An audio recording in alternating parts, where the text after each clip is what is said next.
Për më shumë detaje rreth këtij organizimi do të bashkëbisedoj me profesoreshën e muzikës, njerit edhe juriste e kësaj gare.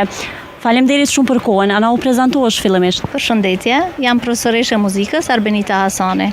Punoj që 25 vite si profesoreshë e muzikës në Prishtinë. Isha pjesë e jurisë në garën, domethënë që po organizohet në Mitrovic, që 2 ditë radha s'ka qenë në disiplinën e solfezhit dhe kishte mjaft të interesuar, domethënë nga viti në vit veç po rritet numri dhe nuk ishte vetëm ishte garë kështu në piano, në violinë, në instrumente tjera, domethënë që 3 vite ka filluar kjo garë dhe numri i të interesuarve veç po vazhdon po rritet dhe pat shumë talent dhe ishte gjithçka në nivel. A ka pas kështë prej nxënës nga e gjithë Kosova? Po, kishte nga gjithë Kosova dhe Shqipëria. Kishim kënaqësinë të mirëpresim, po, pjesëmarrë nga Shqipëria. A kanë luajt krejt instrumente të ndryshme, cilat janë kon ato instrumente që i kanë luajt nxënësit? Gara ishte në disiplina të ndryshme, domethënë në piano, në violinë, në instrumente frymore dhe risi për këtë vit ishte se kishte gara edhe në perkusion edhe në bateri.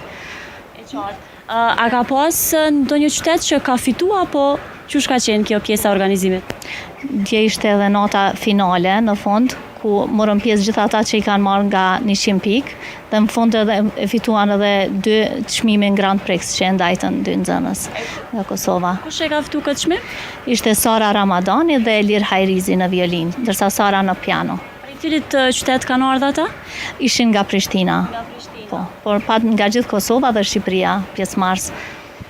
Si e vlerësoni ju me qenë se pra jeni edhe vetë profesoreshë e muzikës, a duhet që të rinjt që e kanë hobi pra dhe muzikën ta ndjekin? Ta ndjekin edhe është një mundësi shumë e mirë gara, dhe me thonë se zhvillon talentin e tyre dhe është një mundësi për ata që e paraqesin punën e tyre gjatë vitit që e kanë bërë.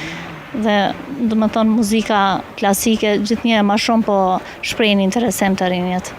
A e keti ndonjë instrument preferuar ashtu?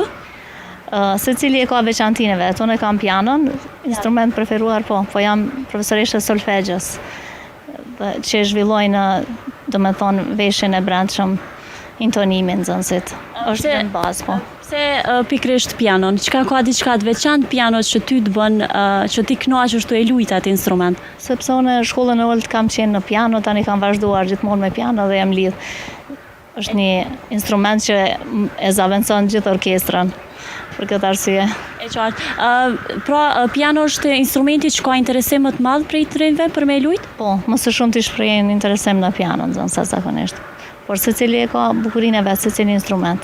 Faleminderit shumë për kohën. Ishte kënaqësi, faleminderit për intervistën. Avërdita, ishim këtu së bashku pra edhe me njërën prej pjesë